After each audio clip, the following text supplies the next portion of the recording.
Steve Coulter, how you doing, buddy? I'm pretty good, actually. It's very hot. Where are you? Are you in Texas I still? was Or are about you, to ask you the same question. I Your asked you first. closet invites a lot of questions. I'm gonna go first. I'm from Texas. I was there the last time we spoke on the show Yeah. for the Bent series that we did with your Good. lovely daughter and so many pickles that were involved. Um, at the time, I was there, but I'm in Los Angeles where I live Oh, okay. 100% of the time now. Well, great. Great. Yeah, it's hot. I'm in Atlanta and Right. yeah, I have a dog here. I'm dog sitting and this dog follows me everywhere, which is great. But he's always thinking That's something. what I want from dogs. I don't know if are you a dog person I'm generally? a big dog. We don't. Me I used to too. have dog. Haven't in a few years, but we have a friend that we dog sit their dogs whenever they go away, and it's so great. It's It's kind of just like being a dog grandparent. You get to have them it for the is. weekend, spoil them a Yes, little bit, exactly. and Yes, then you don't have to send them pay their packing. vet bills, and yeah, and these are real snuggly dogs. They're big kind of dogs, but they sleep with us. I love that. Wait, so That's wonderful.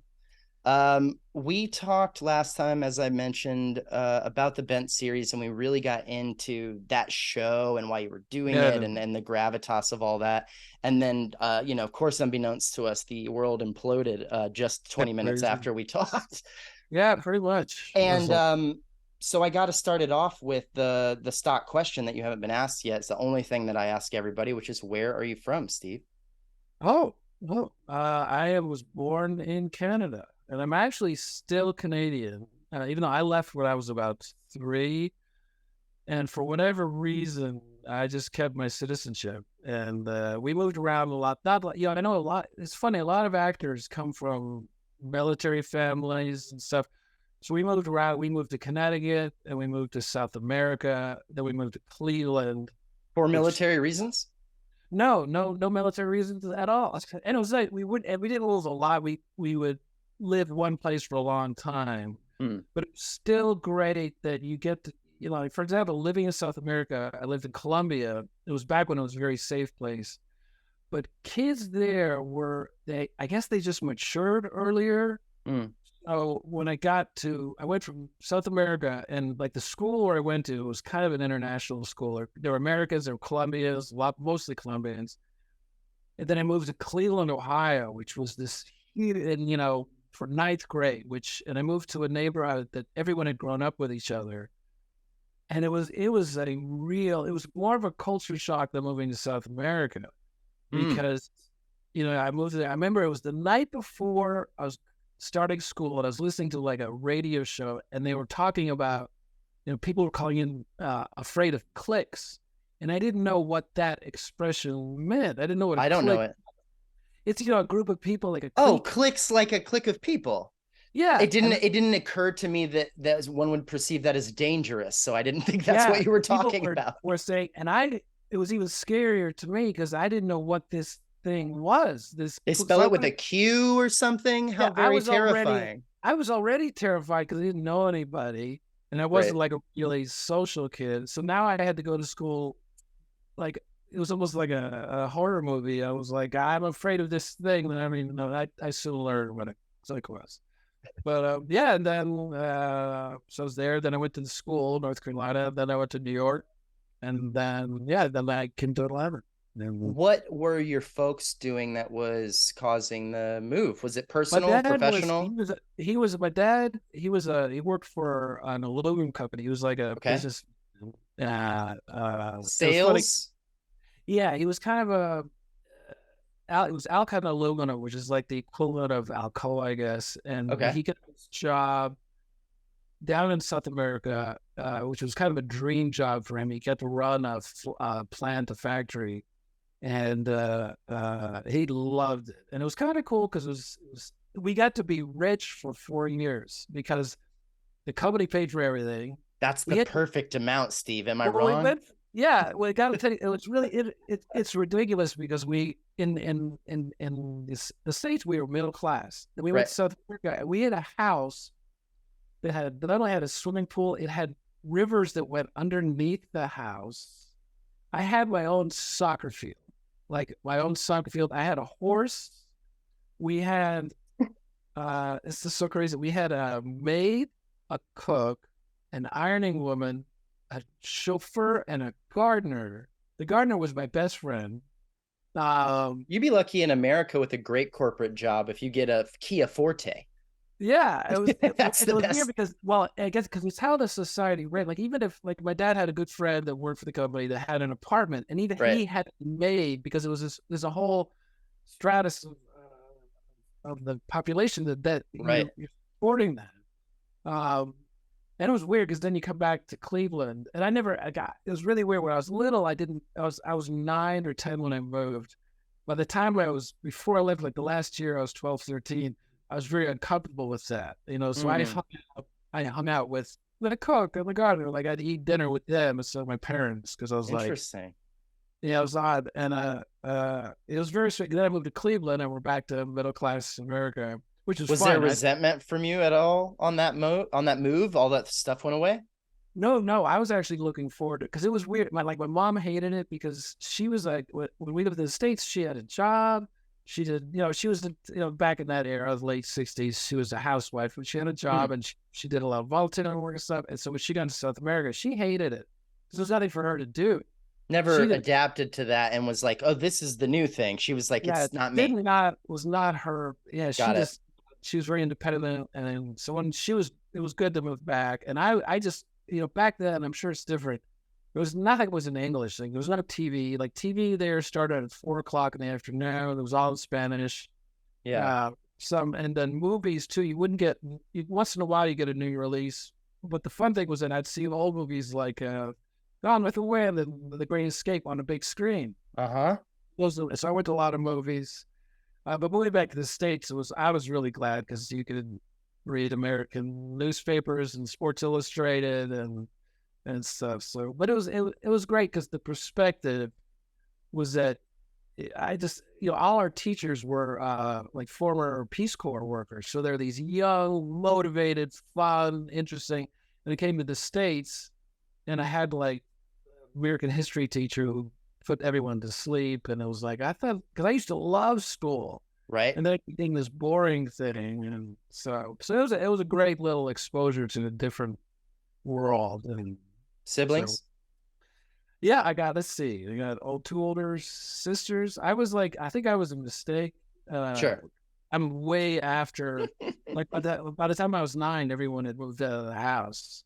Got And it. I've got a sister who's 9 years older than me, so I yeah, relate to that. Yeah, big yeah, gap. yeah, yeah. So they were always kind of like, I had a brother who I never really even knew that, but he's Right. since passed away, but they were kind of these magical people that would visit on Christmas or something like that. So And brother means something very different to you than like friends who are like, yeah, my brother who I have to sleep in the next room with and all yeah, that. I You've got a never had completely that. different I just, relationship. yeah, I did share when I was little. I shared a bunk bed with my sister who tortured me. Not, it wasn't abuse, but Right, right, right. she was like, she told me she was a robot, and I said, no, but what about your veins? She goes, those are my wires. Right. She tried to make me cry in front of my best friend. It was like, and now she goes, oh, I adored you. It was like, no, you didn't.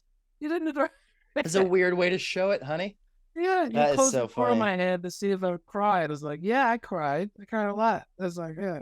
But now So we're where does the creative stuff come in? Are mom and dad creative people? no. I mean, not no, not my dad was. He was like, he was great at making off the cuff speeches. He was very Hmm. funny.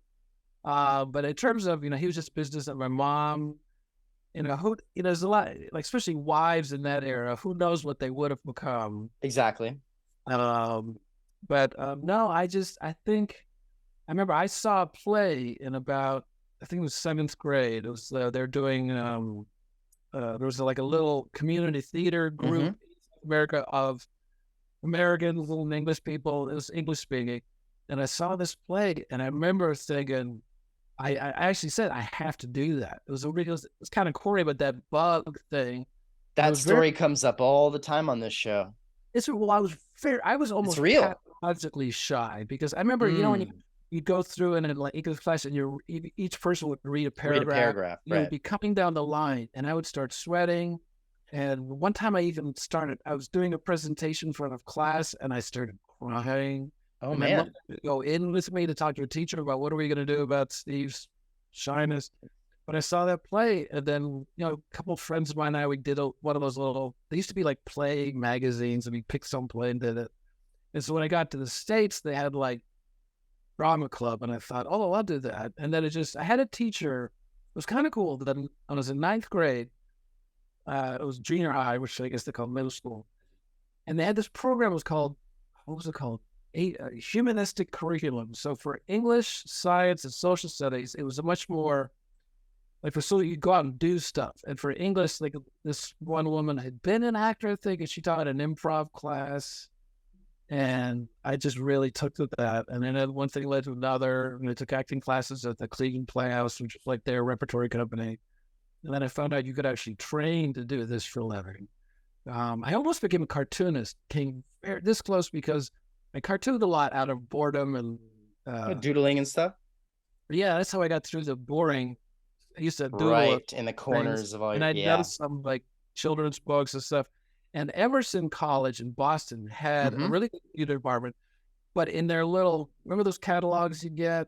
I don't know, instead of it was nothing online.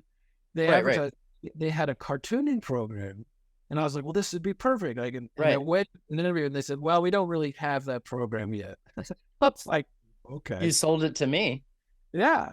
And then, I auditioned for like Carnegie Mellon, which I hated. I went there, God, I drove from Cleveland with this best friend of mine. And I sat down and this guy with an accent, he had a name tag and he slapped it on me. And I remember I turned to this friend of mine and I go, I don't want to go there. Right. And when I I auditioned for can school, smell it. yeah, it was just like, the fate or whatever was like, you're not going to go here. What do you think it was? So I have a couple of questions before we get too much Yeah. farther. One of them is, and this may be the quicker one. What put you in a place of personal confidence at that age to feel that impulse and follow it and not be like, hey, maybe getting smacked around a little bit is going to be part of the next thing in my life, Oh, you know? Like there's yeah. something in you that went off and went red light, not doing it. Yeah. That feels like a kind of an integrity moment for someone who's what, 17, 18?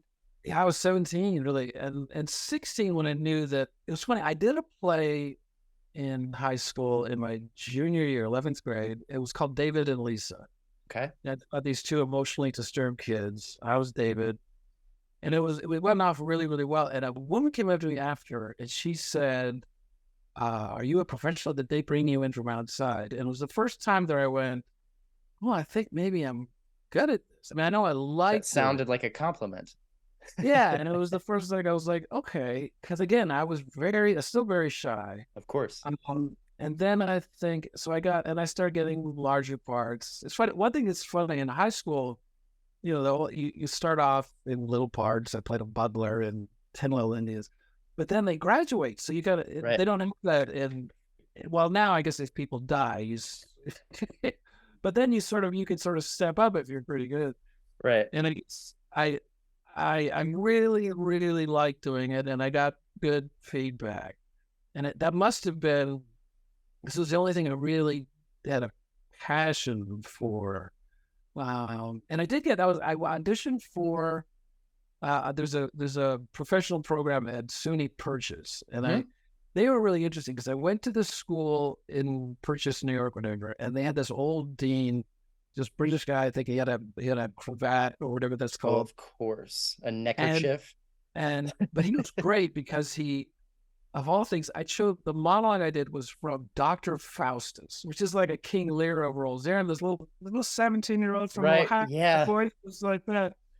And he said, well, first of all, I'm going to call you back because I see something in you, but by good God, do not do that piece. Right. He said, maybe in 50 years. And then so that kind of gave me, That was before the Emerson sticker moment. yes. Watch I Got didn't it. make it to Emerson before. And that was after Carnegie Mellon. And I was like, and I felt I really wanted to go there because it was right outside of New York. The melon And sticker they were moment. Yeah. interesting because they did their callbacks in the city at Right. a Right. Right. acting studio. So they wanted to conduct it like a real job. And I didn't get in. and I'd already lined up an audition at North Carolina. And I remember when I got to the campus, I really liked how they treated me. They had a new, I think it hadn't really been before the year or two before I got there. It had been, 4 years, but the classes were intermixed. They would do plays, you'd audition for plays. But the faculty before that, the dean and the assistant dean came over from England. You might have heard of Malcolm Morrison Yeah. and those. And so they were that's when they had separated the classes so you were a company. But I really liked how they treated me. They're very kind. It seemed more practical. Like at Carnegie Mellon, they had me sing Happy Birthday. And I was like, why are you having me sing What do Happy? you learn about that? And Maybe I you're guess, starting in 77? yeah, that's why I started in 77. Got it. And I remember when I was leaving, I was going up this, down where the elephants are. I don't know if they still have it. There's a staircase going up to where the high school was. Mm-hmm. And I think I was walking up there to go to the parking lot. And I remember thinking, I'm going to go here. And it wasn't an arrogant thing. It Right. was just sensed I went, it just felt right. And yeah, so then Clearly. they sent me the envelopes with, it was a thicker envelope. So you went, oh, okay. So this is, yeah. So that's how. It's always fascinating to me, man. I mean, people who listen to this show know I really am generally very interested in two things about this situation that we all share, which is how did you get there, and then how did you deal with what happened when you left? Yeah. Because that next, and I choose those words carefully as I describe that second part, especially because I mean I'm such a fanboy of the school. I didn't know Well, it existed until right before I decided to go there. And interesting. it was never on my radar to go to any college. I was such a dog shit student my whole life. I was like, there's no way. How And did you hear about it? Were you living in Texas then? I was, and my best friend who was doing all the same plays as me and all the same different stuff around town, but was not a dog shit student and was very diligent in all his advanced classes, uh, was, being seen as someone with potential, and adults were holding his hand to go to unified auditions and to get ready for Okay. those things. And that was never even really well, he's, it was like, well, he's not going to college, we know this, so like, he's got good luck with your talent, you have some, but it's not going to be this path for you. And I Yeah. agreed with them initially, but then after he was at school for, I want to say, the first year was when he really got it in my head. He was like, I've known you since fifth grade, man, and I know you hate school, but this is not what you think it Oh, is. It is interesting. different. And if you came here and didn't do the academics at all, you may not get a bachelor's degree, but you'll get the training of this place. And he's like, Yeah. I think you can do this training for 12 hours a day and do your homework and turn it in and give a shit. And he was right. I actually started in DMP. I don't know if I ever told you that when Oh, we no, talked no, I didn't know before. that. So I Huh. was a lighting designer first. And then Really? I ended up being Gerald Friedman's last directing student. That's where I Oh, fall in the oh, canon. okay. Wow. Yeah, so Like, quite a sidestep journey. And I think that's why I'm so interested in, like I said, how people end up in the position to be there one way or the other. So then I think I already have the answer to this, but you went straight from high school in the spring yeah, to NCSA in the fall, right? yeah, With a yeah, summer off in between Cleveland High School and yeah, this yeah. conservatory acting program, right? And it's weird because I don't know if you felt this at the time, and I don't know if it's just I'm an old guy or now, but when I was 17, like now I think, oh my God, 17. Like I have a stepson now, who's 14, and Right. when I was, and well, not to go into details, but I had a volatile teenage year. It was pretty. So I think that aged me in a certain. I don't mean made old, but You I had a felt, volatile teenage years in Ohio. yeah, and I felt Okay. so I felt like an old. I felt older, a lot older when I got there. But even though I think now, my God, I'd barely been on the planet for very long. I I've been doing this podcast for so long, man, and talking to people, of course, plenty of times, all the time, not on the show. I was at an alumni event last night here in LA, which was awesome. And I'm obsessed with this conversation, and I feel like the opinion that I am forming, and this is why I'm so excited to talk to you from being, and I have talked to people from like before my time, But I haven't talked Yeah. to that many people who were there in like 70s, 80s. I've talked to some more Mhm. 90s folks, and myself, I was 2013, should have been 10 if I had gone right in. But Yeah. it's fascinating to me, this thing. The opinion that I'm slowly forming is the conservatory classical training that was Yeah. predominant at the time that you were there, because that was the entire idea of the school, was to I provide don't. an alternative to what was a growing liberal arts movement in other places, right? Yeah. Yeah. So over time, you can see clearly with the addition of a liberal arts program to the school, now Yeah. offering all the degrees, the U added, little stuff to big stuff. There is a Yeah. continued kind of, how do we cope with the fact that society in America in education seems to really want these kids to get a diverse education, even if Yeah. they don't wanna. Yeah. We'll try to support and endorse their artistic endeavors, but we need them taking math until they're 22. We need them taking science until they're 22. And the thing that obviously clicked with me, as I just shared with you, was not having to be good at those things in order to be Yeah. treated as someone with artistic value in the community. Yeah. And what I've found, and I would love your perspective on this, as far as like how many people were in your class who actually were older versus right out of high school, if any. But the people who go straight in have a lot more trouble coping with that training without any kind of gap or any kind of other Yeah. experience. It can be incredibly taxing on a 17-year-old, as you just mentioned, who's Oh, very yeah. young, to be broken down in this way, to be assessing traumas, things like that. Yeah. Your Yeah. thoughts? That's a, you're good with the questions, young man. No, it's interesting because yeah, the before it leaves my little break, I had Yes, sir. a guy who became my very good friend. He had already been to 4 years of college, and he had a much easier time adapting because he's had more life, Right. but I think I had had some because of the little my adventures as a Your teenager. volatility. Yeah, but what shocked me was how hard it was right away. I mean, I Mm. never ever, I hurt my back like the second class. I was gymnastics, and I hurt my back, and I was so fucking miserable. It Mm. just, I really thought I'm not going to make it I wasn't because built for it. no, and that much is voice and movement and singing, and they did. And one thing I disagree with how they did it then, like because when I have taught, I haven't taught in a while, but whenever I have taught, I would always come with the assumption, and I would tell actors, you have a talent for this now, or unless you're deluded about yourself, and there are those people. But I said, and But not so as many as people like to think. yeah, well, and it's like you've like sort of like you said, you had this confidence to actually do this, and I would start from that, and because a lot of times I would say, there's so many classes, for example, immediately start teaching you stuff, and so well, wait, they may know things already, it may be rough, and they didn't do that then, and so with that respect, it was kind of antagonistic, is like you can't talk, which is true. Like I said, my voice was here, I had Right. hard posture.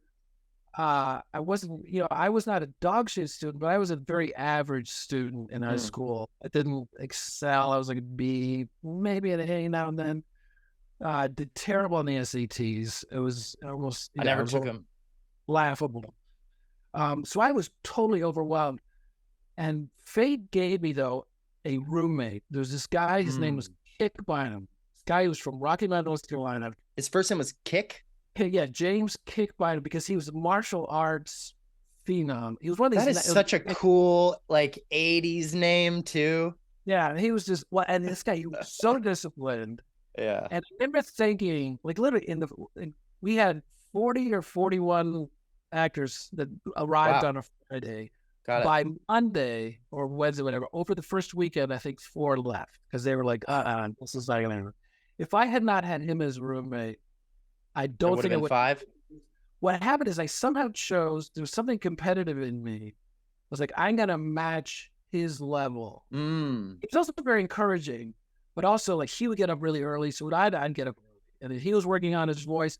I would work on my voice. He would and that somehow that first term, I remember like Leslie Hunt was the voice teacher, and I remember she even said you had your evaluation. She said I didn't think you were going to make it, and once I made it past that first, what is it, trimester?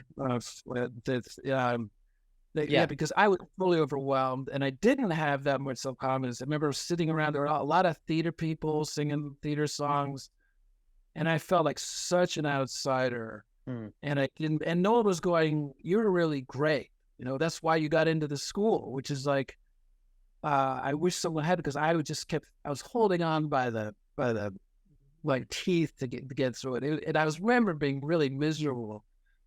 And I was lucky in that at the beginning, that first year, I don't know how it was with you. You didn't do any scene work or plays, Right.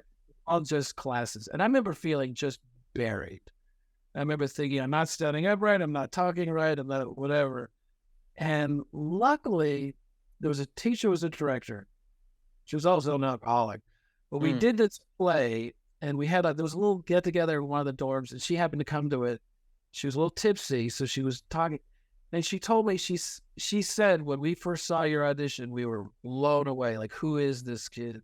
And I think that, because the second year back then was the hardest year. We had a couple of nervous breakdowns in the class. The second year was the hardest year in terms of just volume of work. But if it hadn't been for that, where she said, you have a talent for this. And I think that, it's just luck. If I thought, I might not have made it either. How But yeah, many so students out of the 35 were older when they entered the program? boy, not many. There was this guy, Craig Sisler. I'm still very good friends with. And then there was a couple of people that, and it was so interesting with that school because it was so hard. It kind of broke a lot of people. There was a woman, my old name, I remember thinking, she just radiated talent. She just had an inner confidence. I think she was about 3 years older. She lived a bit of a life. I think she'd had a bit of a rough time. What was interesting is the second year broke her. And I remember thinking, I remember even as a friend and a colleague, I thought, no, because she was so good. And Yes, I've seen that happen.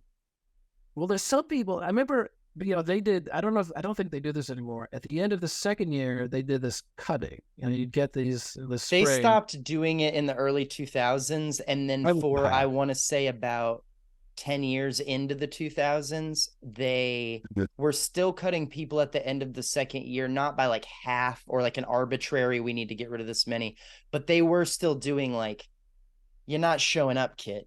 Like you're not putting it in. We cast your talent and your talent is still there, but we're not convinced this is as important to you as it needs to be for us to keep training you. So you gotta go. You're not invited back. They were still doing that. By the time my class started, that mentality was totally out the window. You had to piss somebody off to get kicked out. They were, because and I'm so glad they don't, because first of all, when I becoming a parent, and I say, Right. I'm up the school, if they kicked her out, I would have burned the school down. Of course. Because also, but I remember thinking, after those first 2 years are so hard to be asked to leave. But a phenomena was interesting, and I wonder if it happened. Well, I guess it couldn't have happened with you guys, but for example, we had this one actor.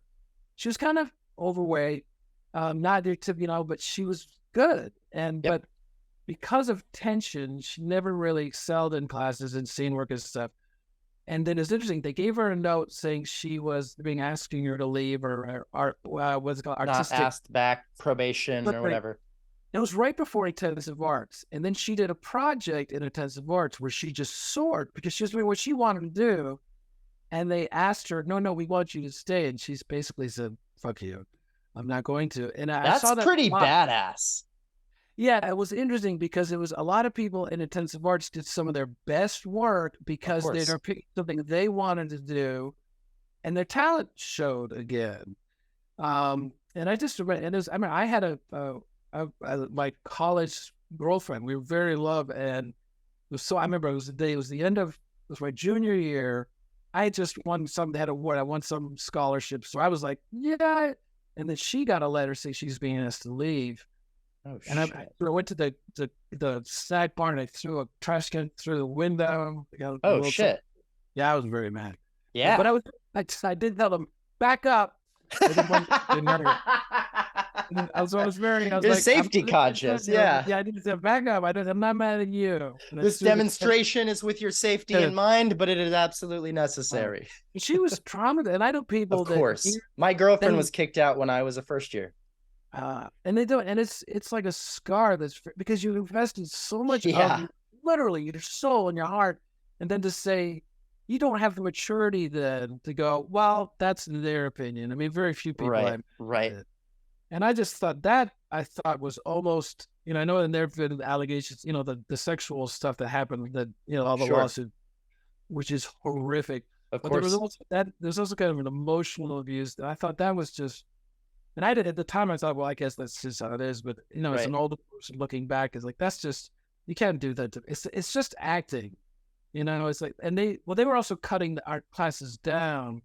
Because, for example, our graduating class, you became a company. It was called The Company. Mm, You did 3 plays in repertory at the school, and then you went on tour. We toured all up the East Coast, all over North and right. South. There used to be more of a transition into a professional mindset than there Yeah. later was. And so they had to kind of cut down. And Right. I'm really glad they don't do that anymore. Because people, God, I think of the damage done to people who were rejected at that young Yes. age that just never really got over it. I know people now And that force this go. is the rub there, Steve, 100%, because the question is this: how might we solve both problems? Because you Yeah. have this group of people who are tremendously talented that if you smash them into the ground while they're trying to learn, Yeah.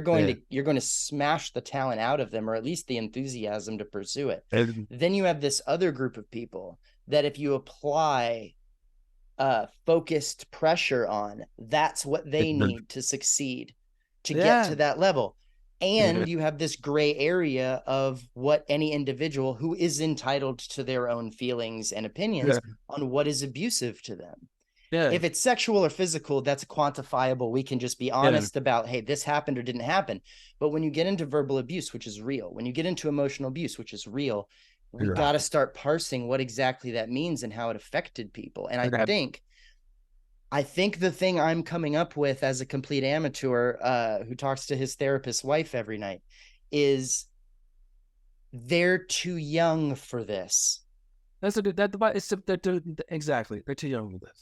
And There it's is different. a place for that in a Yeah. way that is done ethically.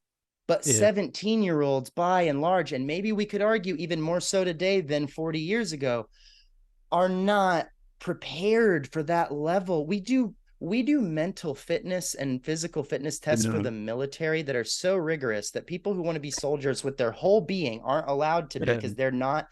Sorry, we checked you out and you're not ready for this. It might destroy you.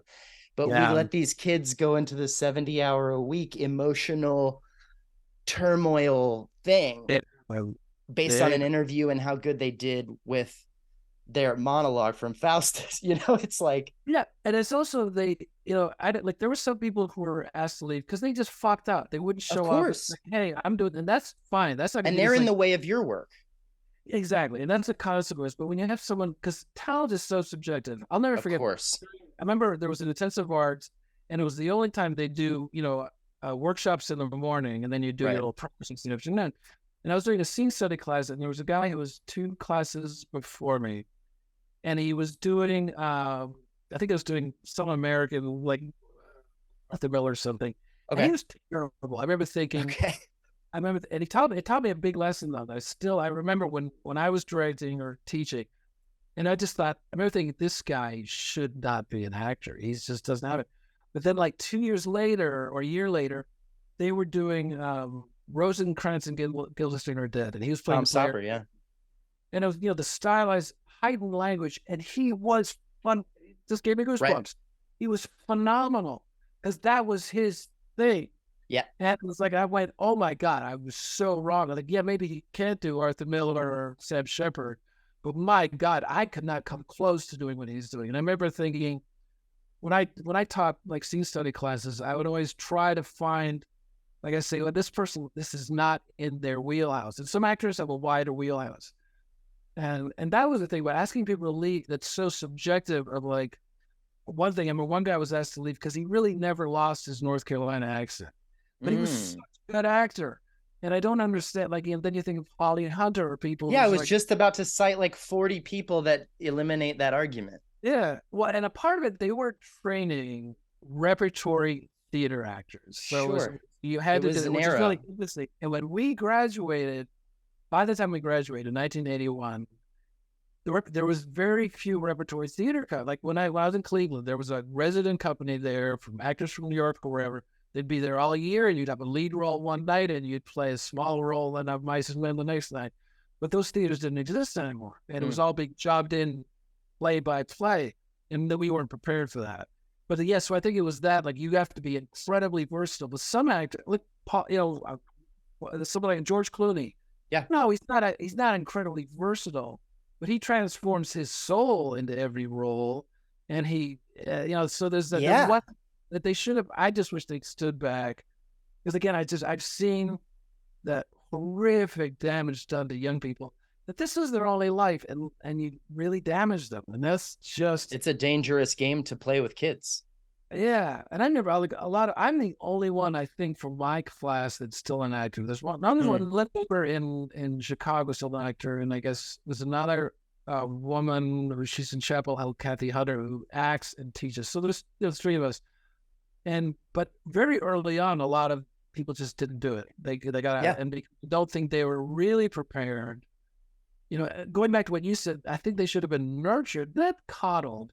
Right. That's Let's not the same thing. strengthen you. Let's strengthen you. Finally, like, okay, maybe That is the word. you're not a classical actor, but God damn, you can do Sam Shepard. You can fucking get. So let's know that that's your strength when you go to New York or LA or Milwaukee. No, let's nurture what you're good at Yeah. instead of, well, you're not good at all these things, so sorry, you're Well, and not. I think this is the thing that I think that separates that, right? I used to, for years after I graduated, defend the classical approach to education in arts, Yeah, whatever it happens to be.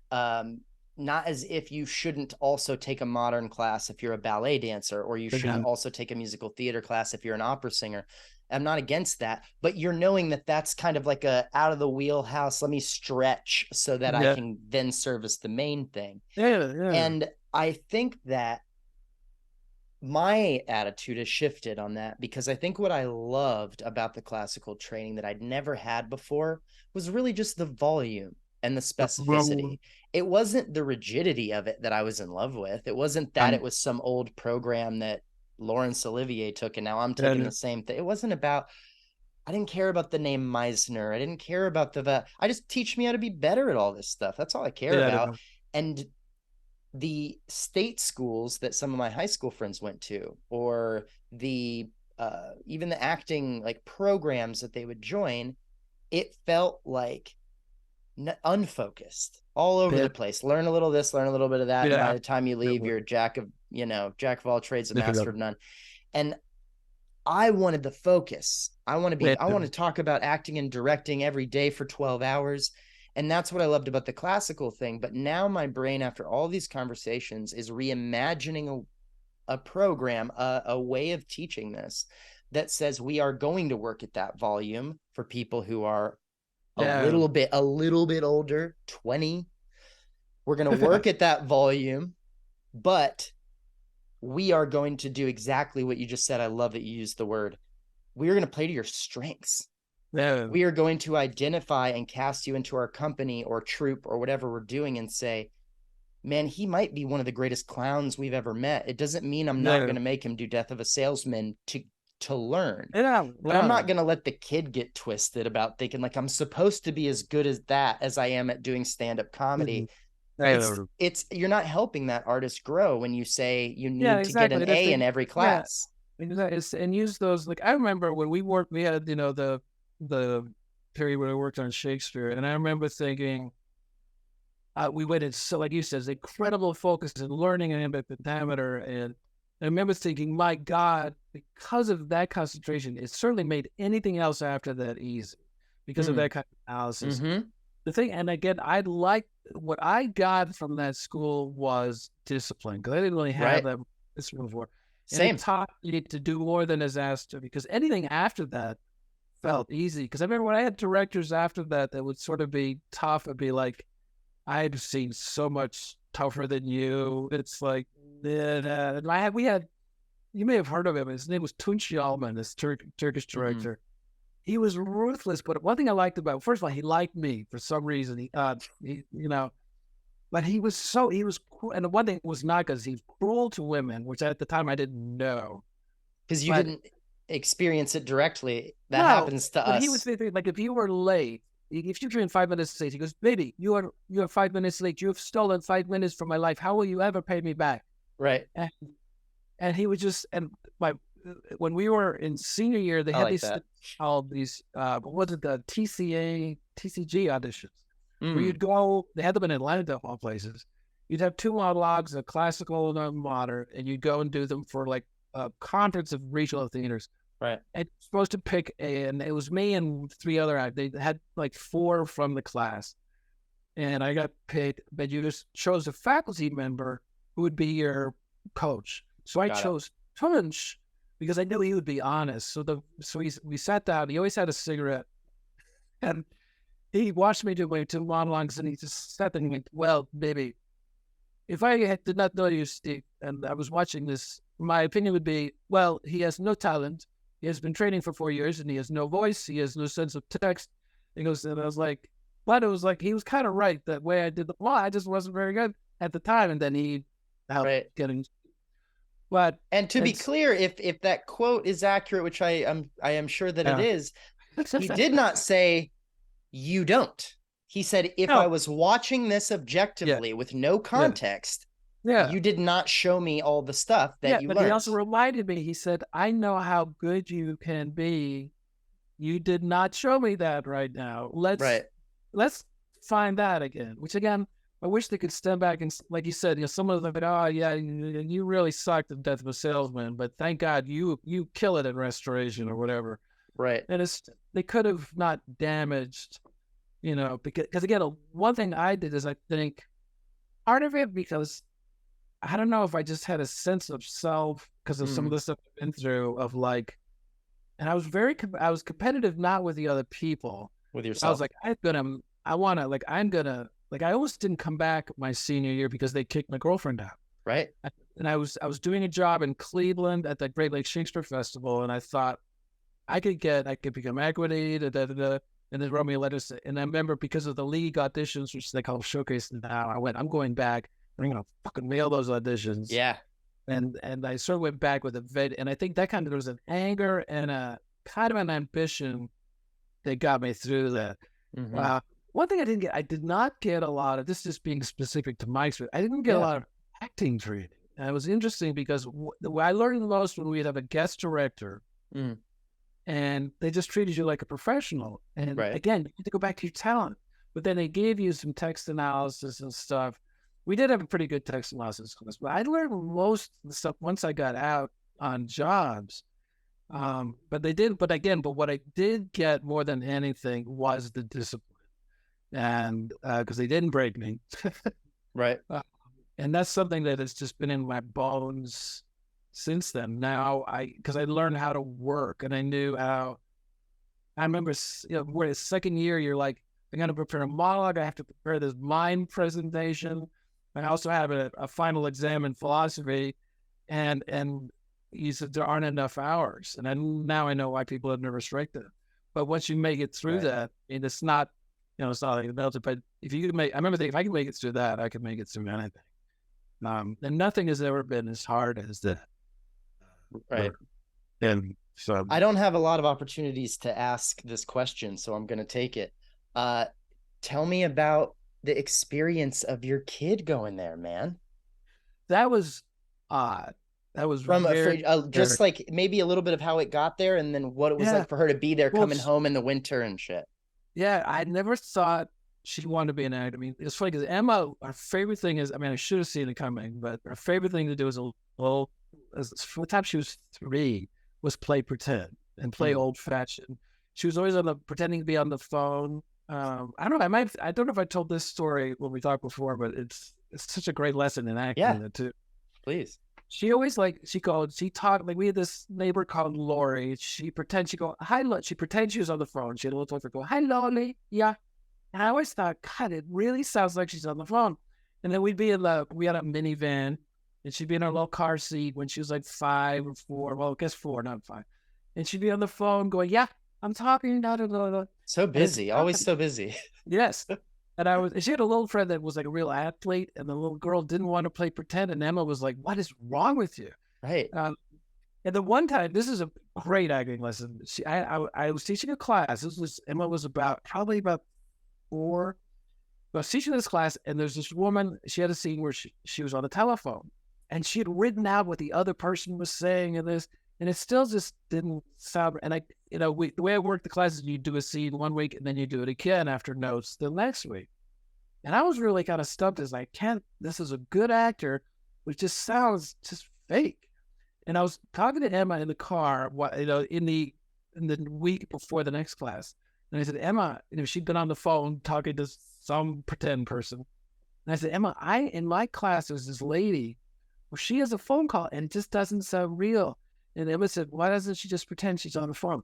And I went, the next class she did it, and it started off the same way. And I go, why don't you just pretend you're talking to them? And the actor went, okay, and she nailed it. And it reminded, because again, one thing I was doing as a director or teacher was I was already giving notes like, find this and imagine this, instead of, well, what about that pretend thing that you have? Because one thing I said about what I would tell actors, again, at the beginning of a rehearsal for a play or in a class, is like, you're good at this. Is that actors, we're not better than other people, but what we are better at is playing pretend. We just, we can learn a lot. We have a facility, and people, I know actors that say, oh, people always say, how did you learn all those lines? And I was like, yeah, that's I remember I did this one-man play, and I had to learn like an hour and a half of dialogue. That's a huge accomplishment. Just learning lines for a play is not an easy thing to do. But also that skill to pretend you're somebody else, you kind of forget that that's not a natural thing that a lot of people have. Right. They say we're all actors. They're like, yeah, but you tried doing Who's Afraid of Virginia Woolf. Right. But that was a really big lesson. But back to Emma. So she went, but she did not want to become an actor. I remember at one point, I think it was in the 90s, she was probably like 11. And she said, Daddy, I don't want to be an actor. It's too hard. Because she saw, like, Daddy's not working and who's paying the bills sometimes, But then she did her babysitter was on Broadway and it was Rama. And I took her to New York. We went to see her. And she was invited backstage and got to stand out on the Broadway stage. And I remember thinking then, oh, Jesus Christ. Oh, shit. and she was good at it. She did plays. And she directed in high school, too. She directed in Godspell, which is phenomenal. We did talk about that on the last one. And she was really good. And so, so when she went to the school, there's a natural thing of, as a parent, just being afraid for them to. Right. And I was afraid she, also I thought, what if she doesn't get in, And then when she got in. What if she does and she thinks it's because of you? Yeah. And I knew that it's like, I thought, they're just not, because they have like a couple thousand people audition, and it was like, and I didn't know the faculty by then. I think I knew Molly Murray was still there. Bob Francesconi was still there, right? But I thought that's, that they just don't work that way. So it's not like Ohio State where it's like, yeah. And even though Gerald at that point was essentially on his way out, but had built that school around his methodology for so long, but you weren't there at that time. You were there right before that. And that's what she auditioned for, because he was just like, when we sat in, we went to audit some classes, and then we sat in on a scene study that he was teaching, and I thought, oh my God, I wish he was staying because he was so great. Right. Wow.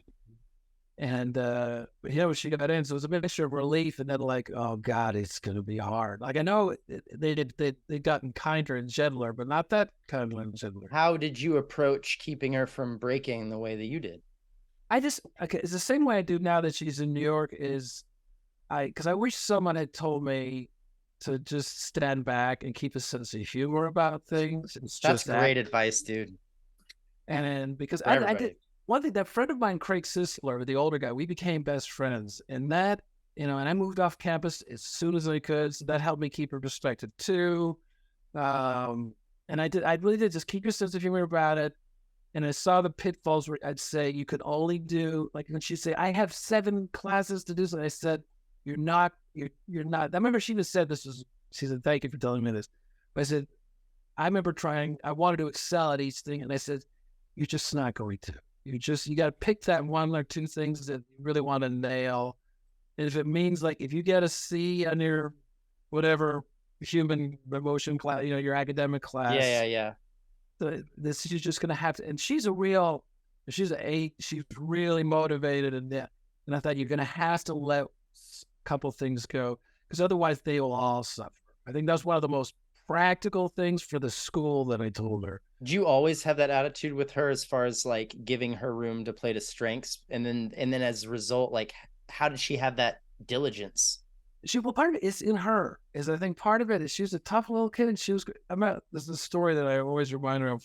She was about 3, and we went to some park, and there was a play structure, Yeah. and there was a little house thing, and I think she was playing Three Little Pigs with this other little boy who was just wandered in, and he went to go into her house, and she stuck her head out, and she went, and he burst into tears. First I went, Emma, but inside I was like, it's my girl. Nice. Nice. So she has, and it's she has a kind of, she's like very sweet person, but Oh she's yeah. also fierce. And yet the person Yes. who choose to direct bent a plan of the Holocaust in Brooklyn in February in New York City, and then managed to sell it out for 2 weeks. And let's be honest, do it again. Yeah, She knew already what she was getting into, and she's like, I need yeah, more of this Holocaust in the yeah. wintertime. I know what she has to do. I remember thinking, And I'll well, direct my dad. That'll be easy. yeah, yeah. And I thought no one's gonna come see this in Mm. February, in Brooklyn. But they did because of all the work she did, and it was really good. So she has that, but she has a scared part of her, and I thought I could because of the mistakes I never had someone say to me, just relax, take it easy. At one point my dad he called me. It was a Saturday night my freshman year, and I was at home in my room working, and he said, all work and no play makes a very dull boy. And so I went out that night and had fun. And killed people at But a hotel. because Oh, I said sorry. I misunderstood. I worked, yeah, I worked too hard at times. It was like, you got to let go, and I Yeah. didn't have to tell me to do that. And that's I figured that's what I tried to do throughout it. What was really hard was when the showcase came up because I remember, like when I did it, I did very well. I got a lot of interviews and stuff and da da da. But there were really good actors in my class because again, acting is very subjective. Maybe they didn't get the right scenes or whatever, and they didn't get any calls. And Emma didn't get much of a response to showcase, and that was really, boy, as a parent, it's like when your kids playing little league and they're They all don't just get picked or they, yeah. ribs here. Like if you become I don't think you have I don't kids have yet. children, no. That's because your heart is really that also it's outside of you, and you're like Yeah. the world's gonna hurt them. And that was very hard to like how to prepare for that because it's like you don't know, and it's like because I remember some people did really well that never worked ever, and and I did really well, but then I didn't work for a year and a half. I got to New I York and did nothing happened. I do think that that's a thing that I wish you could find a way. But again, you're so young at 22. How do you tell a 22-year-old this thing is one of the biggest opportunities you've ever had, but don't put all your eggs in one basket? Like, how do you do both things? You can't. It's That's so hard. impossible. It's But just what I can point people to, and this is what I tell anyone who's ever at school that I talk to that has it coming up, or I just went to the drama showcase, like little mixer thing that was out here when they came to LA, and kind of talking to some of the students. And it's like anytime you try to tell someone who is too young for an experience to be processed in their brain, you can't push that in before it's ready to be there. But the thing I wish I could give everybody when oh my God, I'm holding the pen. That's funny. It'll be a good prop in a second. I started doing stand-up comedy when I moved to LA in a more serious way. I was going to go all the time. I was doing open mics. I was trying to get booked on stuff. And I spent about 2 years, like really hitting the pavement, trying to be a stand-up. And I got booked really early when I knew nothing about what I was trying to do in a comedy contest at Flappers in Burbank. Oh. And I was like, oh shit, I got booked on a contest. Okay, well, this will tell me something. And then I find out, of course, it's one of those like bringer things where if whoever brings more people who essentially then vote for them, that's who wins. But every now Yeah. and then there's a judge and you might get some feedback. I ended up going through like 4 levels of this bracket Man. thing, and I went to like the finals in December. And it was like supposed to be like, we did so many rounds of this. There's like over 300 comedians. These are the best 9 of the season or Man. whatever. Yeah, in my head, I was saying all of the wows that you were saying, Steve. And I got up to the show, and one of my buddies, who is also on the lineup, who I like kind of coming up with at the time, totally rigged the whole thing. He's a genius. He's like 10 years younger than me, and he's blowing up. He's always blowing up on social media because he like understands things on a level that I can't function. Yeah. He bought half the house, and then he sold the Oh, tickets man. to his friends and family who live locally. He's from around Yeah. here, at half price. But you won $2,000 if you won, so he got all his money back.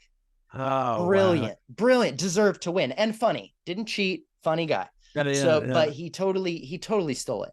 And I remember when the host got up for the night, and in my head, I'm nervous. The other rounds, I was like, whatever. But I was like, there's a trophy. I mean, how am I not fucking nervous? Come on. And my grandfather had just passed away, and I had rewritten my whole set to be this kind of like total theater. It was a terrible decision. I should have just done my fucking jokes. But point being, the host gets up for the night to introduce the whole thing.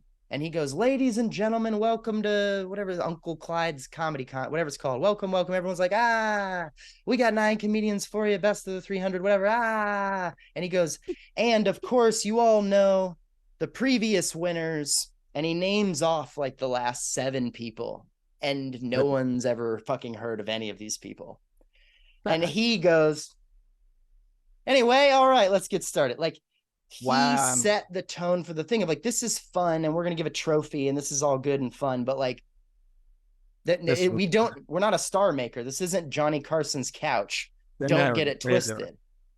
And it hit me really hard in that moment before I even went on stage of like, oh, I have done way too much work in my own head about this. This should just be another stand-up set. I should just treat it like everything else.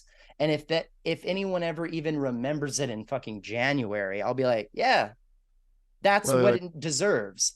It also could have been a thing that like, there might have been a manager, an agent that saw me that night. And that could have literally been possible. But to temper those expectations to say, doing the work is the thing I was taught to respect. And enjoy it. Have fun. Yeah, it's supposed to be fucking fun. This is comedy. That's another thing. That's another thing I tried to get to Emma, was just like, this is because I remember I was so bad, even when I got my first I got my first theater job was at the Guthrie, and I was so miserable because I was so terrified because I'm working so hard. Yeah, like, and I wish someone had said, no, you're supposed to have fun. And that, yeah, exactly. It's like it's not corny to say no. It's the joy of doing even auditions too. Like, yeah, my wife makes fun of me because I have fun. Yeah, I don't have like I actually just this afternoon I auditioned for a play for the first time. Last play I did was Bed. Yeah, okay. And my goal was I want to enjoy myself now, but to enjoy myself, I have to work my ass off. Like, I didn't want to go in holding paper. I had the paper. I didn't want to look at it because I wanted to be this guy for that whatever 10 minutes I was in there. I wanted to enjoy it and get to do that because I like playing pretend, and I had to learn that though, because it was always especially like if you're so miserable. I remember thinking, my God, I'm so miserable not working, and when I get a job, I'm miserable too. Cool, and man. That's like, yeah, you could have, because again, also too on a practical level, like like you said, what you learn about, like if I enjoyed it, if I didn't put such big stakes on it, and you can know the stakes are there. But, and even, it's funny, but the showcase, luckily, I went the night before. There's this friend of mine who had been to school before. We went out, had some drinks, and I wasn't worried about the thing. And everyone else was just, going over the lines. And the next day I went in having fun. Yeah. And I think that's one of the reasons I remember going in, because I remember the scenes before me, everyone seemed kind of tense. And I was like, I got this. I'd done the work. It wasn't arrogance. But also, this friend helped me think of other things, and I went in going, this is what I love, these scenes. Mm-hmm. And I had a hell of a fun time doing it. And like, yeah, if you go up stand up and it's like, if you're thinking, it's gotta mean something, you gotta do it. And then, you can hear the comedy in that setup.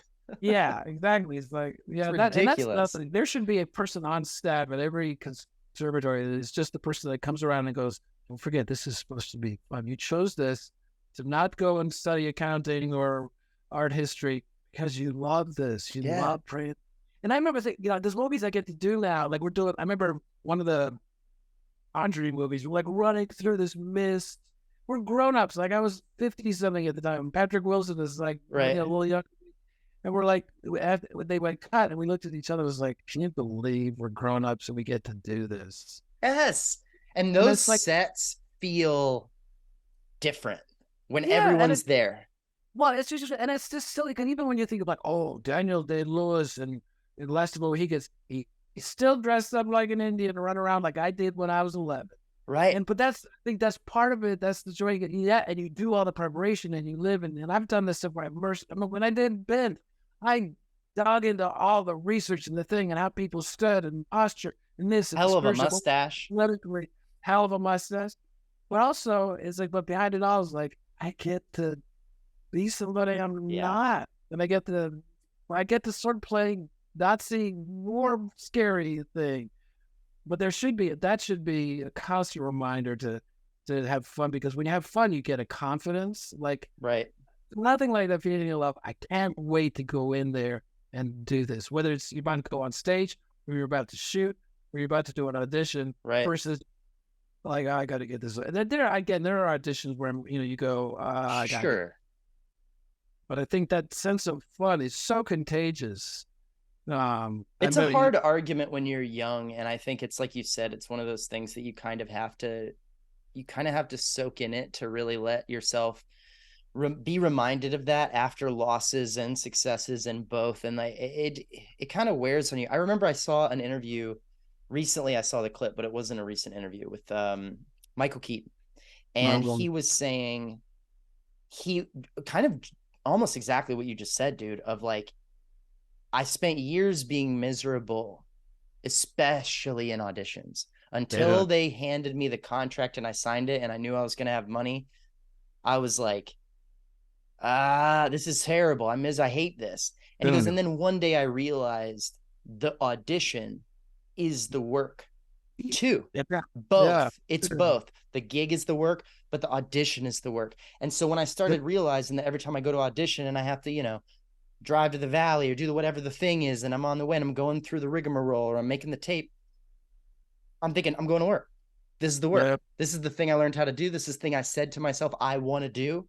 So I just go to yeah. work. And when you do that, the freedom it gives you as an artist to say, like, I'm Fine. always working, and what a blessing. The gratitude washes over And you. and I try to, it sounds very corny, what I try to do is I get to play like this audition today, which is the first time I've been in a room with that, because you're always It's tape, all even self-tape theater. these days. Yeah.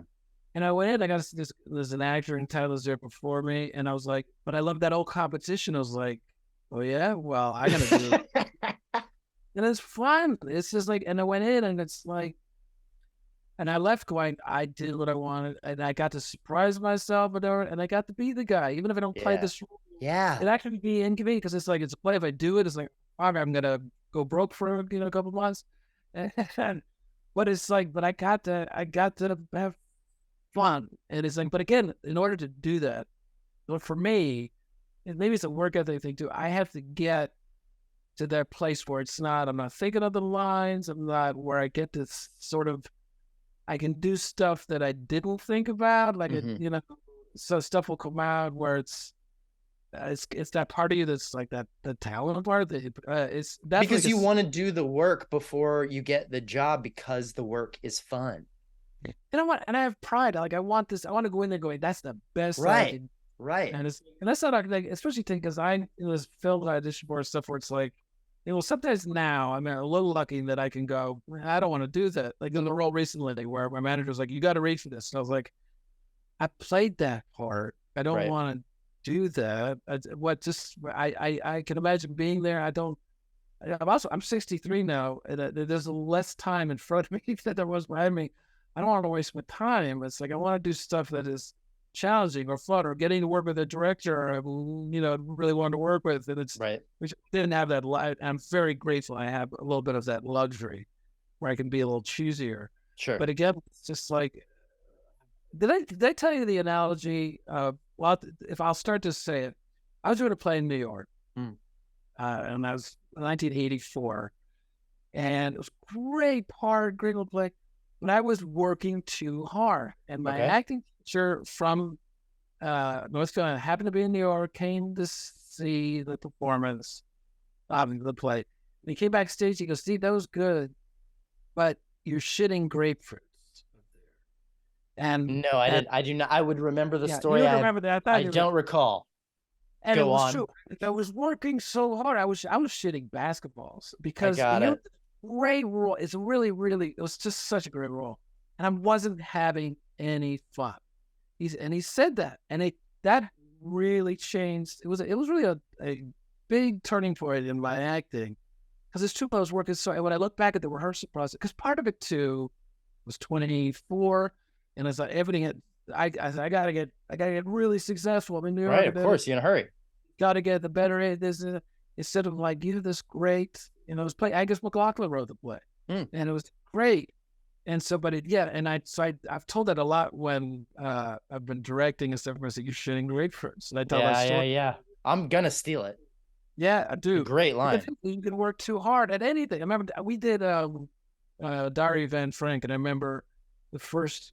I remember sitting on the stairs, and I'd be thinking of the Holocaust and this, and then I forgot. Wait a minute, and I learned this. Emma did this for Ben. She goes, "They don't know there's a Holocaust. It's not the Right. Holocaust. Yeah. They She just said they're that on going to her work episode. them, and they're going to get out. They're going to get out. Yeah. This is Once this whole thing blows over. they don't know 6 million, 20 million people eventually. Well, Right. they don't know that. They just think this is terrible. We got to get out. If we do the right thing, we'll get out. Yeah. Yeah. And Yeah. this that was another. I was shitting grapefruits, and that until I had a director too that went, "Lighten up. You're just a kid. You're 15 in this. You don't know. You're in love with this girl. It's kind of cool. You're in this attic. You don't know that they're taking over the world. It's Right. just so that's don't shit grapefruits. That's what I mean. That's good You let advice. it I have. not grapefruits. I have just a couple. How much time do you have? I don't want to take up too much. I'm just now I'm just gonna Wonderful. go I got two about. quick things. I Yeah. always tell people I don't like to read them their resumes, and I'm not going to, but you teased something to me the last time we talked that I want to bring up. And then so I'll start with that, which is Time to Kill. Oh my god.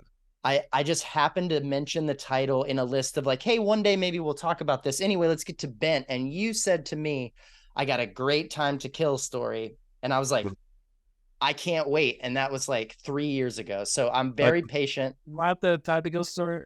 If you can, I would love it. I love that movie. You may want to edit this out or whatever, but because I'll try to make it a little shorter. Okay, it came about. It's like nine. Emma was about 4, so that's about 90. That would have been nine. Yeah, she's 90. No. So it would have been like So she was little. She was a baby. Maybe so. It was about. She was born in 93, so maybe about 95 or so. That sounds right. So she's a baby. I had a stepson. I still do. He was about 11, and it was a point where I think I'd done a lot of just little bit parts, like playing deputies here, a couple lines, paramedic number 2. Sure. So, just, and it was a little bit, it's an analogy I've used about, Charlie Brown in the football. It's like, I'm not going to about Lucy. He says, no, this time, really, we're not going to. And I was in that kind of stage. I was just like, I hadn't, it wasn't really working. And I put baby at home, and it was just really tough. And then Joel Schumacher, who at the time was huge, he was touring the country on a press thing for Batman or Batman Forever, whatever. Big, Val Kilmer. Yeah. And coming through time, but he's also auditioning for Time to Kill, which had been this huge bestseller. Sandra Bullock was this huge star. She's going to do it. John Grisham, right? John Grisham. So they come, and the way the casting director is seeing people on a Saturday, just a general interview. So we made this wonderful woman. I can't remember her name, British. And she said, "Oh, you would be really good for this role of Mickey Mouse. It's this role in the film that he's an undercover FBI guy. He saves Sandra Bullock's life, but then they find out he's an informant, and they burn him alive. So come back tomorrow, and we'll read for that." So I go home, I buy the book, I read it. It's really cool part. I was like, "Oh my God, this is great." And I read. You read the novel that evening? Yeah. The whole thing? Yeah. Yeah. And that, Jesus, Steve, you that's kind of breeze one of, past that like that's a thing a lot of people do is read a well, that John again, Grisham book in a night. school of the arts. Yeah, It's like man. you go. They taught you that, well, if it's a positive sign, you can do anything. You can Write it do down, fun, kids. Write it math, down. stay at all night and write a book. So it got me really enthused. I go in, Yeah. read, roll. It goes very well. She goes, okay, I want you. You're going to meet Joel. He'll be in town in a couple of days.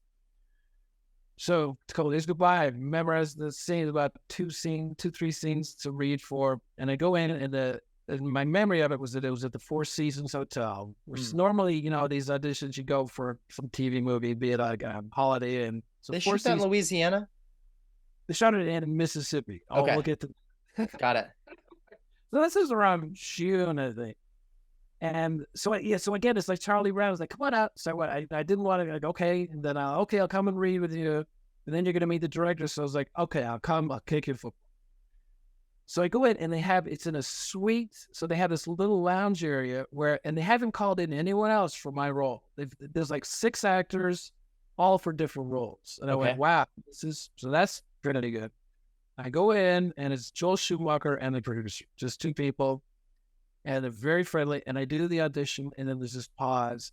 And that is, they couldn't have written more complimentary things, just being very specific of how are you?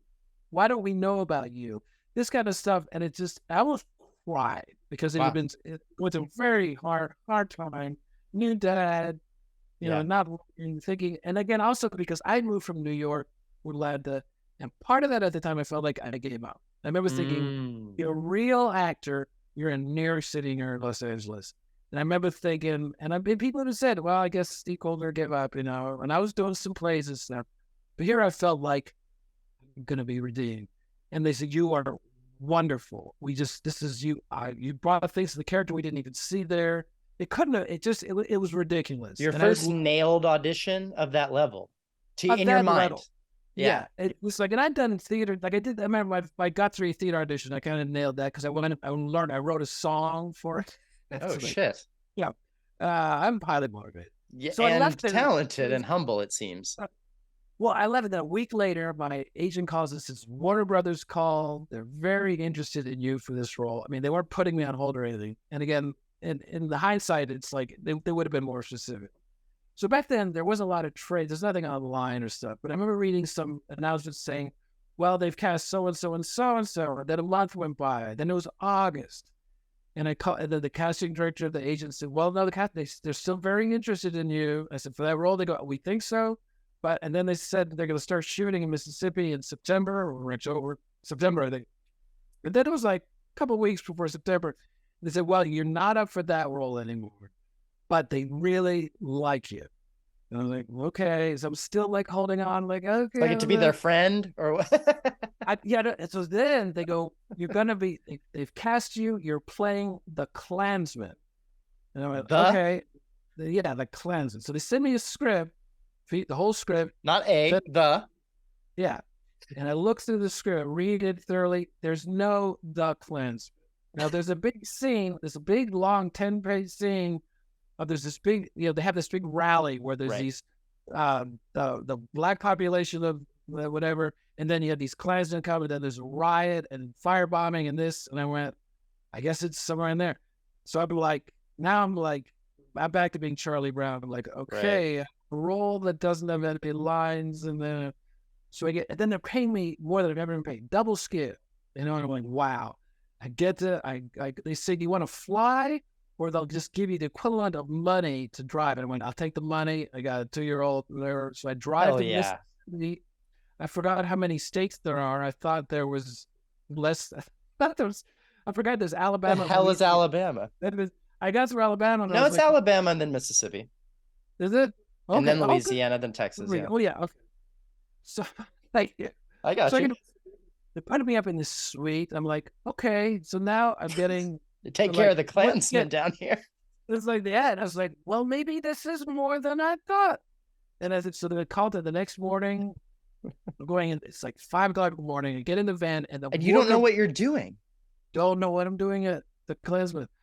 Yeah, I'm still like, and so I get in this van with the costume designer of, it's Joel Schumacher, since I work with him on Batman and all these things playing. And I said, I said, it's kind of weird, but I really know it's called The Klansman. She goes, oh, don't worry. On every film, yeah, here goes the football again.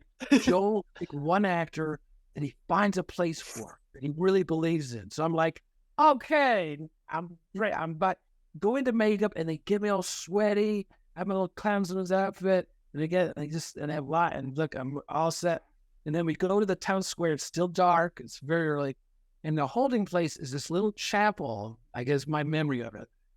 And I'm sitting there, and I'm sitting next to this young African-American woman who plays, there's someone who sings a solo at the rally. Her name's Cup, I think. So we're sitting, talking, and waiting. Finally, Joel Schumacher walks in with all these people behind him, and he looks over to me and Buttercup, and he goes, and I was like, oh my God, yes. And I went like that, and he went, Buttercup. And I'm like, okay, not me. Yeah. And then so he's giving Buttercup this big hug, and I'm standing waiting for my hug. Dressed like a Klansman. Yeah, just I have my little Klansman outfit, don't have no on. And then he looks at me like I am garbage, and he goes, who are you? And I said, I'm the Klansman. And he goes, I got a lot of Klansmen, and walks off. And I'm like, okay. So it was all downhill after that. I was there for about 9 days, I think. Maybe kind of less. It seemed longer. And basically, I no lines really. I am in with like maybe 100 other Klansmen. These guys from Mississippi, probably some of them were Klansmen, and all they did was hate me because it would be lunch, and they go, "Break, Steve, come lunch," and they're like, "Who the fuck is this? He's doing what we're doing. He gets treated like this." And I was just it's that thing of like, boy, if I have a Achilles heel, it's feeling invisible. It was getting paid a lot. But it was like, and there's only, and no one, and I'm sitting, I'm hanging, this like Donald Sutherland and right. McConaughey, and Matthew McConaughey. I'm watching this guy, his first real big part. Yeah, baby boy Matthew McConaughey. Adored and everything. He's getting his big break. Sandra Bullock's there. Sam Jackson. And and no one's talking to me because it's like, why are you here? They are looking at me like, why are you here with the main cast? And I don't want to go, well, I didn't want to tell them the 20-minute story I just did. Right. There's only one person who was the props woman. She came over to me and she went, this must be awful. And you're like, you're my favorite person on set. Yeah, she said, you've got this part, but you're not getting to do what you love to do. You're getting paid, but that. And then I never forget, there was like a Dan Rath of CBS News was there. And I remember I heard his voice, and he was doing a report, and I was on that. They could see me there. I was on this news thing longer than that. Like, I don't think I ever saw the movie because I'm wearing a Klansman's outfit. And then another thing, I got really bad sunburn, and I was just despite the hood. And I remember, and it was just so. And I actually finally went to Joel Schumacher. I caught him like the day before I was leaving. I said, maybe a little before. Listen, you. What? I said, I'm not sure what I'm doing. I said, I'm not sure why I'm here. Oh no, I guess it wasn't Joel. It was that producer. It was very nice. He goes, right. He goes, well, Joel does. He usually finds an actor like that woman and says, yeah. And he tries to find a way. And he goes, I'm sorry. I guess he never really. It got off his radar. I think that is absolutely wild. My immediate response to that, other than I love your sense of humor in telling that story, because I mean it wasn't yesterday, so there's a lot of perspective there. That is a tough roller coaster to be on. That's my first thing. Yeah. My second thing is just, as a producer of TV shows now, and someone who, starts to think about budgets in a way I never did when I was in the theater. How does a suite and double scale get wasted and fall between and let's just put on the back burner the talent we're wasting in this relationship, because now this guy, it's like, would he ever even come to a Joel Schumacher set again after this is like he's been Charlie Brown? But put that aside and just talk about the money. These movies with these budgets, I'm like, and the director doesn't even know who he is. Yeah.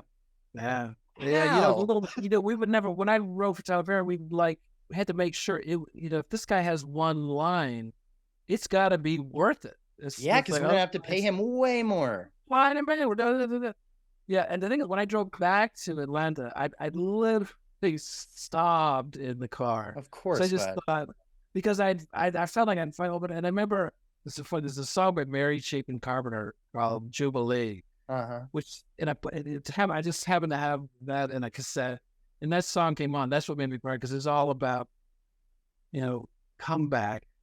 I know it's so hard, but come back. There are people that love you, and this. But it was really work because it was just like I remember thinking I can't do this anymore. I What just can't. restored you after that professionally? Boy, I don't know. I just somehow. I wish I'll think about that Sure, off on sure. because I don't. And then and it's funny because I have a friend of mine. He's writing a book called Tales from the Hunting Wagon because a lot of actors have stories like Yeah. that where his story was that he kept getting this And was they Tom. die on the vine. I mean, those stories, especially now with stuff like NDAs and stuff, you may not even be able to tell stories like that about certain things. Yeah. Well, he did like this guy. He got cast in this Tom Cruise movie in a really good role. Would have been worked for like 3 weeks, and then they rewrote it, wrote his character out. Then they wrote him back in, then they wrote it out. Then he got a role for a day, and then Tom Cruise bulldozed over all his lines, and then he finally got to say one line, and then they cut it from the final film. And I've been cut out of movies. I've gone to a premiere of a movie that I thought I was in, and then the scene you go, oh wait, plot just the plot just took it. It wasn't in the script I read. Then you go, oh well, if this happened, my character's scene isn't necessary. No, it's not Right. necessary. And it's not there. But that was the worst. And I guess part of it is, I guess I've always been very ambitious, and I always Mm-hmm. felt like, and it's the only thing I know how to do, really. I almost, I've worked with for a while in the night. At the time, I was working a lot with addicts and kids in prison and doing acting and teaching them how to tell stories with that and tell their stories. I think that helped a little bit to just, I don't know, keep me out of the earth and focused. And I did start actually working more consistently, and I started making a living. I was sort of making a living acting. I had to teach too, but I was like, but then I started making a living. It just sort of, when I came very, very close. Like if there had been an opportunity, like to teach full time or something, I think I would have Someone taken handed it. you a nice ticket, you would have taken it at many Yeah, and I think points. because after that, it was like fuck this, and it was just so. And even now, when I hear, when I did a role in a film, and the guy said I could have modeled this on Joel Schumacher. I told him the story. He goes, maybe you shouldn't think about that. And, yeah. And it's like, but and again, it's part of, if it stuff like that, going back to the school, if stuff doesn't break you, well, it does give you a humility. Yeah. And and then you spot those other people that have had that, the fellow travelers. Like I think, I've seen you've been hurt. You can spot the people that have been hurt. I don't mean that you look damaged, No, I take it as a compliment. but it's kindred souls. And then Yeah. when you meet people, it's like it's a way. It is one of the rewards was like, I was shooting I'm gonna drop names. I was doing a Robert De Niro movie Mm-hmm. in New York, and I was doing the scene where we do a cab, pulling up and get out of the car, and a Teamster he had to back up the cab each time. And this guy named Joey, who's real New York Teamster, Hell yeah. It's and my I'd been favorite people. working for about. I then I'm working for about 2 weeks on it. And he looked at me with, Steve, you've paid your dues. I can tell that. He goes, yeah, I can just tell the way you treat everybody, you've paid your dues. And it's experiences like that. I don't wish them on anybody because it Mm-hmm. can, like I said, it kind of just fucking shit. Because I thought this is my big break. This Yeah. is the break, and not only was it not, and then there's the embarrassment of like the movie's coming out. You're like, oh, I hear you're in that, and you're like, and then people are like, I saw it. I didn't see you. I saw you in the credits. Like I was in the body bag in Act 2 that goes off. And it's like, yeah, so it's not really a sort. Now I can laugh at it, but yeah, at the Right. time, it's just the worst thing. And you just think, I've made a mistake. At Right. the time, how old was I? I think I was 34, 36 or so. Yeah. Thinking, I'm fucked. That's like, that Right. was it. Because also, I was living in Atlanta, and opportunities like that, you were getting TV movies 2 or 3 times a year. And then, yeah, like I Was it said, anything like it is now?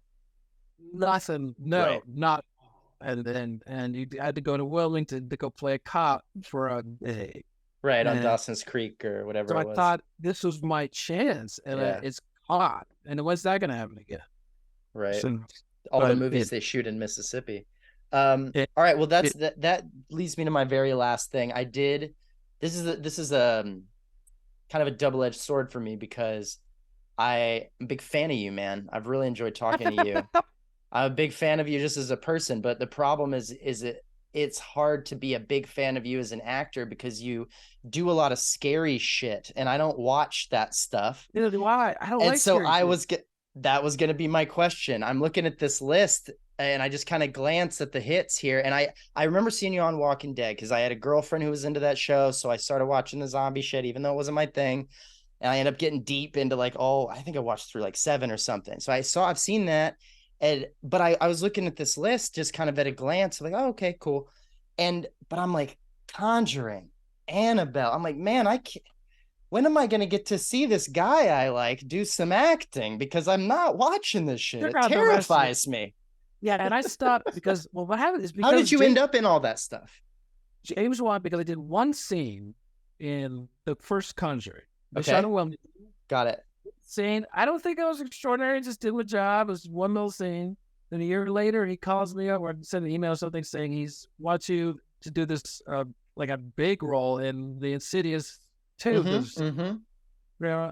And then after that, he put me in Insidious 3. He put me in he did the Furious 7, I think it was. Okay. Put me in that. He's just very loyal. And I never intended to do it. And I've actually stopped, well, except for, I'll tell you one exception I made. I kind of stopped doing horror. The trouble is the ones I've done are these huge hits. Yeah. Like, what's really great about that is residual. My Of God. course, of course. Very And happy about horror that. gets watched at home. They're so loyal. And then Yeah. it was like scary movies. Like I've never watched The Ring because they scare me too much. Yeah, I'm totally. My thing is, I don't have a problem with gore or even psychological stuff. either. The It's evil the stuff. evil stuff and the startling. Stop jumping out at me. I'll watch Yeah. Red Dragon and Silence of the Lambs back to back. I like those Yeah. kinds of movies, but man, Yeah, I haven't done, oof. and I went back. The last thing I did as horror because they did the last Insidious movie because Patrick Wilson Right. directed it. And he called me and he said we want to bring back Carl because he was kind of a fan, a little favorite in this little cameo. And probably likes you too. He's a theater guy. Great, and he's really and he's like very cordy. He's an actor's actor, really good director. First film he's directed, really good director. Awesome. So when he did that, but apart from that, I just like I get offered horror stuff. I just go, thank you, because I did my time on that. Well, I've done my time on it, and I've had a friend of mine who that's all she does now, and she's so much better than that. She's like, but she's at an age now where it's like, hey, fuck it, it's great, and I just don't want to do that. But yeah, I'm lucky done. Like, check the rest of the resume. There's been a lot about this stuff. A couple. Oh, if I'm not edited out, then Oppenheimer in July is a little. Oh shit! I did not know that. That is exciting. I'm definitely going to see that. Because Christopher Nolan was like, I don't care. I will literally serve in coffee. I think it's just one. Oh, for sure. I'm a huge fan. But yeah, check the resume, kid. There's a lot out of it. I'm going to dive deep now that I know I like you, man. I only got to talk to you for like 20 minutes last time. I was on the fence. I was like, I think he seems cool. I like the stash. I know his daughter, but we got to get into it sometime. Yeah, well, check out She-Hulk because that's a lot of fun. I gotta. Really, I'm behind on my Marvel series, but I'm actually kind of a Marvel fanboy. I gotta see it because it makes fun of the Marvel universe. It makes fun of superheroes, and I got it's kind of a self-aware project. Yeah, and it was weird that when you just see it, it's funny because I went there with I thought this is Disney Marvel. This is going to be a huge machine, and it was like except for the massive, I'm sure, budget, the they were like independent filmmakers. It felt like that. It was like no executives were around. Right. Kevin Feige came to the set. We were there April to August 2 years ago. No interference. It wasn't like it was the director had total control. I mean, I'm sure it had it. Right. But it was like being on an independent film. It was so much. You talk about being fun and no pressure. And let's do another one and just do something silly. So it was a nice like when people go, oh, the big. It's like they are. Right. It was a great. One of the directors, one of the directors, she had a short at Sundance that did really well. That was basically her calling, and so it wasn't some big, it was great. and silly and fun and yeah. So anyway, but yeah, I'm trying to steer away from horror because but it's weird because they'll find you. I was somewhere. Where was They'll that? find you is so a horror Yeah, line. they know more about the movies than you do. Like, oh, Right, right. what is that? And I was like, okay, but God bless them. They've paid a lot of my mortgages. So and Absolutely. they're fun to do. They're not scary to do. Of Scary to course. because yeah, because Yeah. I'll go to them and I'll watch them like this because of the jump scares. And James Wan is really good at them. Oh, So he's like a master from what I understand. I yeah, mean, he earns his scares. Like he'll do a jump scare, but it's a great fucking jump scare. yeah, right, right, right. Yeah, I don't like being. I like it's no, I don't like, and it's about evil, and I don't like it. It scares the shit out of me. I don't like that. Yeah, I don't Right. mind the Friday the 13th shit. That's kind of Right, exactly. fun. Little slasher. I could deal with that. Yeah, Halloween. That's Sure. fine. But these ones where it's like, yeah, there might be an evil spirit. It's like, yeah, no, thank you. There's not going to be a Steve Coulter in the audience. I'll tell you that. Yeah, no. Um, I can't thank you enough for talking to So me, man. I had so much fun with you today. absolutely. And I mean, And I come to I'll trip in Los Angeles next time I'm out there. So, please, yeah. absolutely. And So depending, are you still doing stand up or? not really. I always have it on the back burner just because, like we kind Yeah, of talked about before. I don't really have my I don't really have my identity tied to any particular art form. I like doing all sorts yeah, of different stuff, and I like to learn how to play guitar just so I know how to do it, and then have no ambition of fucking ever playing guitar in yeah. front of people. Really, I just like to know how to do things. Mhm. And stand up for me is something that I found super, super young and was just a refuge for me in Yeah. all the chaos. And also, it felt like a way to hang out with grown-ups. Like, I was a kid who wanted to grow up so fucking fast and be 40 when I was 4. And I was just like, being a kid is like no freedom and I can't ever do anything. And so listening to adults talk about what it would be like I do later when that. you're an adult and hearing those stories and perspectives. And then Sure. I got really lucky that I got to be a teenager during stand-up comedy during the Bush administration, the second one, Oh, wow. Yeah, which for yeah. me it shaped. So I mean, I grew up in Texas. I have a very conservative family, but I have very progressive minded parents Oh, for the most cool. part. But for me to hear people like David Cross, Patton Oswalt, Let's Bill just say Maher, that's when they all kind of they were formed from that era. That's exactly, all those Gen X comedians that weren't yeah. famous yet, even Dave Chappelle was still brand new. And Yeah. I was already, because I was brought up on Carlin and Eddie Murphy and Richard Pryor, and Yeah. like I was taught the old stuff because my parents just liked it, and Steve Martin and stuff. But then Yeah. I diverted because I was like trying to love these Gen X comics talking about, can you believe what's happening with this war and stuff? And my parents were like not into that, so They I were did that on my own. celebrating. Well, that makes sense. That's a great Brilliant. inspiring thought. Yeah, because I mean Patton Oswalt was a refuge during those years. I was like, oh my God, Oh someone yeah. is saying Oh, he and David big. Cross and that whole kind of group of like Maria Bamford, Brian Posehn, they were Yeah. all kind of Yeah. together doing the same, not the same perspective, but the same kind of what they called alternative alt comics of the Yeah. time. That Yeah. influenced me really heavily. And so it really informed my attitude. People in my family didn't talk about politics and stuff like that. So that's when I started to kind of get more culturally minded. But then when I went to school of the arts, the whole attitude was directing, and I had no concept of how to get involved in stand up. I was like, do I go to Greensboro to an open mic? I could, but Then I just didn't. I talked about it for the whole time I was there. I'm like, we're going to go do that. We never did. And then I would go back to Austin sometimes and go to the home club and do a mic or something. And I did a bunch of stand up things for years. When I got to LA, I wanted to try to treat it like when I learned instruments and be like, I'm going to put, let's try it. Yeah. Yeah. yeah, let's actually put foot on the pavement. And I did it for 2 years. And then in 2019, in January, as a resolution, I was like, one way or another, I will do stand up every single day of this month. Like whether I have to go find an open mic or I would do whatever. And there's plenty of it in Yeah. LA. There's something to do every day. And so I was like, I'm gonna do that. And by the end of this month, I will know so much more about whether or not I actually even want to ever spend time trying Yeah. to make this my job. Yeah. And I didn't like it. Now, I hated it. that's I great. I love performing stand up, But for me, there is so much coupled with it. And this is a thing we don't talk enough about at school that I hope maybe evolves there. It only works with people coming back and telling them, which is, you think of the role you will have in a dream situation and not Well, always the environment that you will be in when you get right. to that dream scenario. You think, oh, I want to be a TV showrunner because I want to write a show and do that. It's like, do you? Do you Because want you to might work not know what hours a that day? means. And I Yes. felt that way about stand up. I was like, I love this. Is one of my favorite art forms in the history of people. I love this. I'll never not love it. But spending every night at a bar or at a nightclub style thing and being out till There. 2 or 3 in the morning, getting drunk with comics, that's fun sometimes. But for Yeah, a I'm a, living every goddamn weekend, and then what if I get successful? I'm going to be traveling all the time in hotels by myself. I'm not built for this. It's okay. It doesn't hurt um, my feelings. I still think I'm good at it.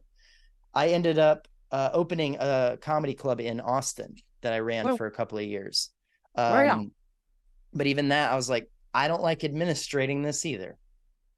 It's just, you? and there's nothing wrong. And I want to always encourage, the reason I even take time at the end of your episode to tell those stories is because I feel like thematically it's kind of built into what we've been talking Yeah, about, which yeah. is give yourself room to have fun and try things on and even play pretend for a little. I played pretend as comedy club owner for a while. It's There- legitimate, but it was pretend for me because I didn't know what the fuck I was doing. Yeah, And to give yourself room to play pretend, man, I think that's the lesson I've kind of learned from you today. I really appreciate it. yeah, and just enjoy it. And then if it's too hard, then don't do it. Yeah, that thing you're doing, then stop it. If it's causing pain, it's like then don't do that anymore. If it's just too painful, it's not worth it. I mean, that's like that time to kill thing. That Yeah. was a point in my life where I thought, I think it's too painful. I Mm. don't think I can do this anymore. And then, you just Sometimes we have also, to walk with those thoughts as they evolve. yeah, and it's just I don't know. It helps to have. I don't know if I never really had a mentor, but I've had lucky little. The universe has stepped in. I think during that time, at one point, there's been a guy who had said he taught at a private school. And he said, if you ever want to teach, give me a call. And I think around then I did give him a call, and he never returned my phone call.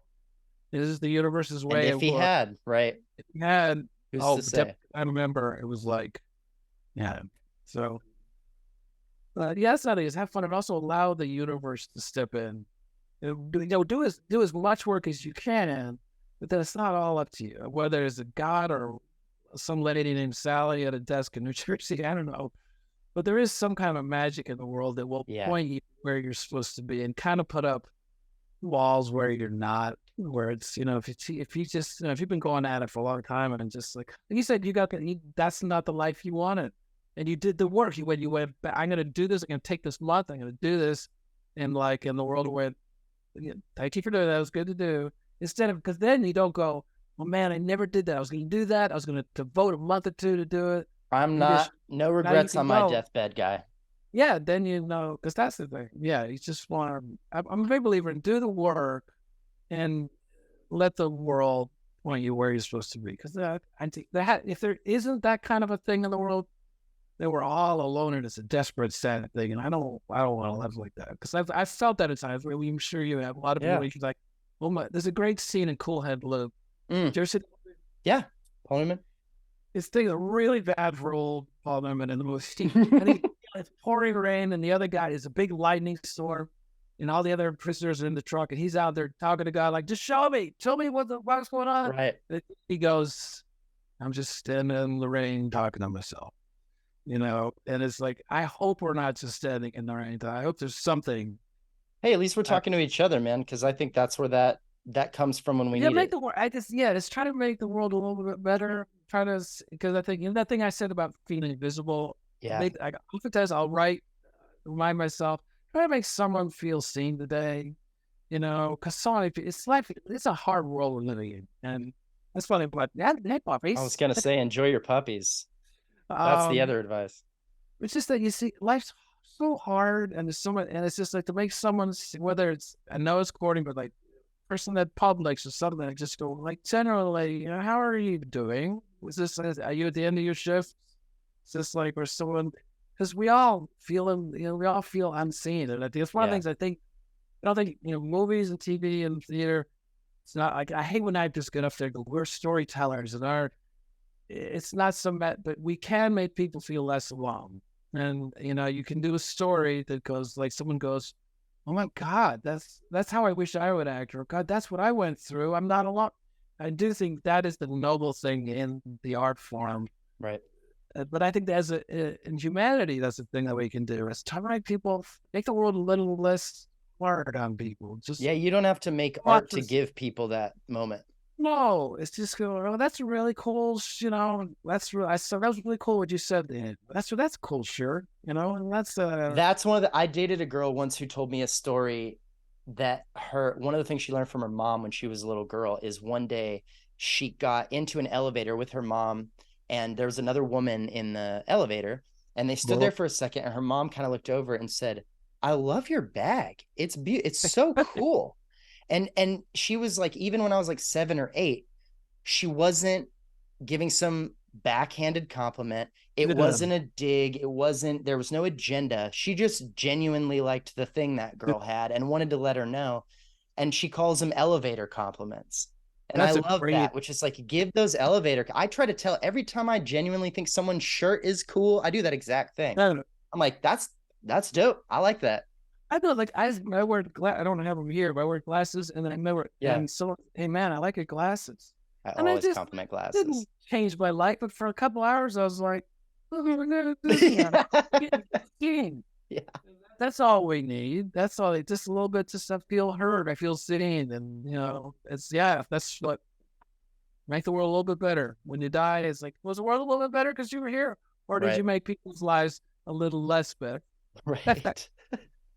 Steve, thank you so much. And I'm serious. Next time I go out to sunny Los Angeles, I got your email. Then please hit me up. Holler, buy us some coffee or a piece of pie. You got it, buddy. Thank you, and I appreciate you being so generous with your time. Hey, was this a strike? I got nothing to do.